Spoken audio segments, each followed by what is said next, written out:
Salam Malaysia Madani. Kanta 744 dimulakan dengan rangkuman laporan utama dalam segmen esensi. Malaysia kini diiktiraf sebagai satu daripada 13 negara rakan yang ditambah secara rasmi dalam BRICS. Menurut BRICS Info, blok itu secara rasmi menambah 13 negara baharu kepada pakatan itu sebagai negara rakan walaupun belum lagi sebagai ahli penuh. 28 Julai lalu, Perdana Menteri sahkan Malaysia telah kemukakan permohonan kepada Rusia untuk sertai BRICS. KPDN akan laksana skim harga maksimum musim perayaan di seluruh negara sempena sambutan Deepavali 2024 berkuat kuasa 28 Oktober hingga 3 November.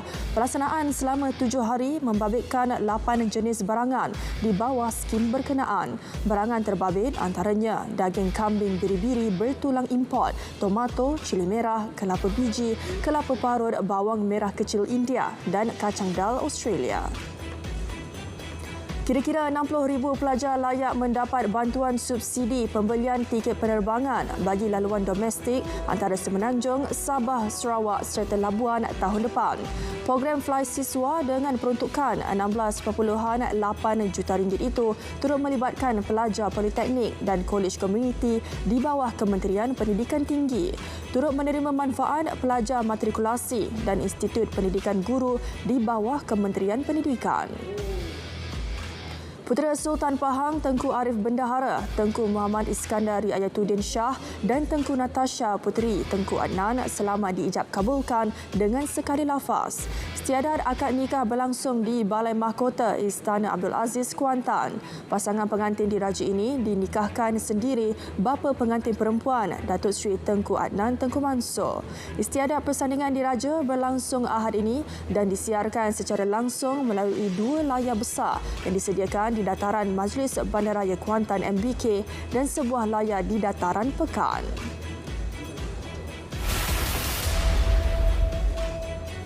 Seramai 97,866 peminjam bagi pembiayaan pelajaran MARA di Senarai Hitam. Jumlah itu adalah daripada 197,348 peminjam aktif. Tindakan Senarai Hitam peminjam dilakukan sebagai satu langkah pengukuhan kepada pembayaran pinjaman MARA. Bayaran balik pinjaman MARA capai sasaran 100% bagi 2023. 108 individu dikesan mengalami keracunan makanan selepas makan dan minum di sebuah restoran di Pengkalan Cepa, Kelantan sejak 18 Oktober lalu. Angka itu termasuk 9 orang yang masih dirawat di Hospital Raja Perempuan Zainab II, Kota Baru. Kesemua pesakit dikesan mengalami gejala seperti cerit-birit, sakit perut, demam, pening serta muntah dan dilapor dalam keadaan stabil. Siasatan awal mendapati kesemua mereka mempunyai sejarah makan ayam tanduri di restoran berkenaan. Tenaga Nasional Berhad TNB mencatatkan kerugian berjumlah 441.6 juta ringgit akibat kecurian elektrik bagi kegiatan pelombongan Bitcoin. Kerugian itu sepanjang tempoh 2020 hingga September lepas. Pengarah JSJ Bukit Aman berkata, maklumat diperoleh hasil operasi bersama TNB dalam tempoh berkenaan. Cubaan 2 lelaki menyeludup 6,719 liter air zam-zam gagal.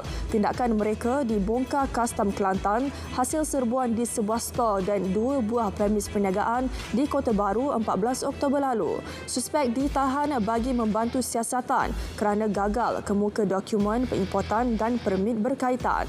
Rampasan tersebut bernilai lebih RM146,000 termasuk cukai itu disyaki untuk pasaran tempatan. Di Perak, cubaan warga asing seludup minyak masak paket 1 kg berjaya ditumpaskan KPDN Negeri di ICQS Bukit Berapit, Pengkalan Hulu. Pengarah KPDN Negeri memaklumkan ketika ditahan 2 lelaki berusia 47 tahun itu disyaki cuba bawa keluar barang kawalan ke Thailand. 80 paket minyak masak disita termasuk sebuah kenderaan. Kes disiasat di bawah Akta Kawalan Bekalan 1961 dan Peraturan-Peraturan Kawalan Bekalan 1974. Polis mengesan seorang wanita mangsa kejadian rakaman video seluar dalam di sebuah kondominium Jalan Wadi Hana 21 Oktober lalu. Timbalan Ketua Polis Daerah Johor Bahru Selatan mengesahkan pihaknya menerima laporan daripada lelaki yang melihat kejadian itu. Setakat ini, mangsa belum tampil membuat laporan polis. Kes disiasat mengikut Seksyen 377D Kanun Keseksaan serta Seksyen 233 Akta Komunikasi dan Multimedia 1998. Seorang individu berusia 40-an parah dipercayai akibat ditembak. Kejadian petang tadi berlaku kira-kira 45 meter dari sebuah sekolah di Jalan Wong King Ho 21, Sibu, Sarawak. Ketua Polis Daerah Sibu mengesahkan insiden tersebut dan siasatan sedang dijalankan. Mangsa masih menerima rawatan di hospital. Seorang lelaki warga Bangladesh mengaku tidak bersalah di Mahkamah Magistrate Butterworth atas tuduhan rasuah RM2,000. Suspek didakwa terima suapan itu daripada seorang wanita warga Indonesia sebagai dorongan untuk menyah senarai hitam namanya di Jabatan Imigresen. Sebutan semula kes 20 November. Di Mahkamah Magistrate Kota Tinggi, pasangan suami isteri Rohingya mengaku tidak bersalah atas tuduhan pecah rumah, mencuri dan menyimpan pelbagai harta curi. Suami didakwa atas 11 pertuduhan, manakalanya isteri menghadapi 13 pertuduhan. Sementara itu, 3 anak pasangan itu dan serta menantunya mengaku tidak bersalah terhadap 1 pertuduhan memasuki Malaysia tanpa dokumen. Magistrate tidak membenarkan ke-6 tertuduh diikat jamin dan menetapkan 14 November ini untuk sebutan semula kes. Sementara itu, di Selangor, pemilik akaun Facebook Adeline Chang didenda RM7,000 oleh Mahkamah Sepang. Hukuman berkenaan selepas pemilik akaun mengaku bersalah melakukan hantaran komunikasi jelik melibatkan seorang kanak-kanak 5 tahun Mei lalu. Pertuduhan dibuat mengikut Seksyen 233-1-A Akta Komunikasi dan Multimedia 1998 Akta 588 yang boleh dihukum di bawah Seksyen 233-3 Akta sama. Kes seorang bekas banduan yang didakwa terlibat dengan kumpulan IS dipindah ke Mahkamah Tinggi Kuala Lumpur. Ia selepas Mahkamah Session Kota Baru membenarkan permohonan dibuat pihak pendakwaan. Kini tertuduh berdepan 4 tuduhan miliki bahan dan sokong IS pada 21 Julai lalu. Tertuduh sebelum ini pernah dipenjara 3 tahun atas kesalahan memiliki bahan berkait IS. Gara-gara menangkap ikan di kawasan yang tidak dibenarkan, 10 nelayan terdiri daripada 5 nelayan tempatan dan 5 nelayan Thailand ditahan di perairan Tanjung Belua, Langkawi semalam. Turut disita bot dan peralatan tangkap ikan bernilai kira-kira RM1 juta. Met Malaysia keluarkan amaran cuaca panas tahap 1 berjaga-jaga di 7 kawasan di Semenanjung. Menurut hantaran di Facebook Met Malaysia, kawasan yang terlibat adalah Larut, Matang dan Kuala Kangsar di Perak, Gombak dan Petaling di Selangor, wilayah Persekutuan Putrajaya serta Maran dan Temerloh di Pahang. Kenyataan itu memaklumkan suhu maksimum harian 35 hingga 37 darjah Celsius sekurang-kurangnya selama 3 hari berturut-turut di kawasan tersebut. Sementara itu, Taman-Taman Sabah turut mengeluarkan amaran bagi aktiviti pendakian ke puncak Gunung Kinabalu. Ia berikutan hujan angin kencang dan berkabus yang berlarutan di gunung itu yang terletak di Taman Kinabalu Ranau. Turut dimaklumkan tempat kejadian tanah runtuh di Summit Trail Gunung iaitu di kilometer 3.8 serta kejadian pokok tumbang di kilometer 0.6 dan kilometer 1.6. Tindakan pemantauan keselamatan dan kerja-kerja penyelenggaraan sentiasa dilakukan dari semasa ke semasa.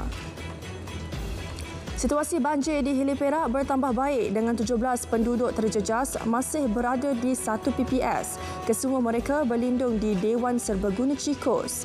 Mereka adalah penduduk Kampung Sungai Tungku, Kampung Parit 12, Kunci Air 4 serta Kampung Permatang Pelanduk yang ditempatkan di PPS itu sejak seminggu lepas. Dalam pari itu, orang ramai dinasihat jauhi kawasan perpasangan elektrik ketika musim banjir. Ia bagi mengelak terkena renjatan elektrik yang berisiko berlaku ketika musim bencana alam itu. Ketua Retail Negeri Tenaga Nasional Berhad menasihatkan orang ramai mengambil langkah-langkah pengawasan elektrik sebelum, semasa dan selepas banjir. Menteri Luar akan mewakili Perdana Menteri ke persidangan Ketua-Ketua Negara dan Kerajaan Commonwealth ke-27 COGM 2024 di Apia, Samoa. Wisma Putra memaklumkan persidangan memfokuskan situasi semasa politik global dan pembangunan ekonomi. Perbincangan juga tertumpu kepada pengukuhan kerjasama Selatan-Selatan. COGM 2024 akan dihadiri wakil dari 56 negara anggota Commonwealth. Perolehan 4 helikopter sewaan Black Hawk kepada tentera darat mungkin dibatalkan. Menteri Pertahanan berkata ini berikutan proses penghantaran aset-aset berkenaan dijangka gagal dibuat dalam tempoh dipersetujui sehingga Rabu ini. Susulan itu, TDM diminta untuk cari aset udara alternatif. Mei tahun lalu, Mindef meterai kontrak sewaan 5 tahun bagi helikopter terbabit bernilai RM187 juta.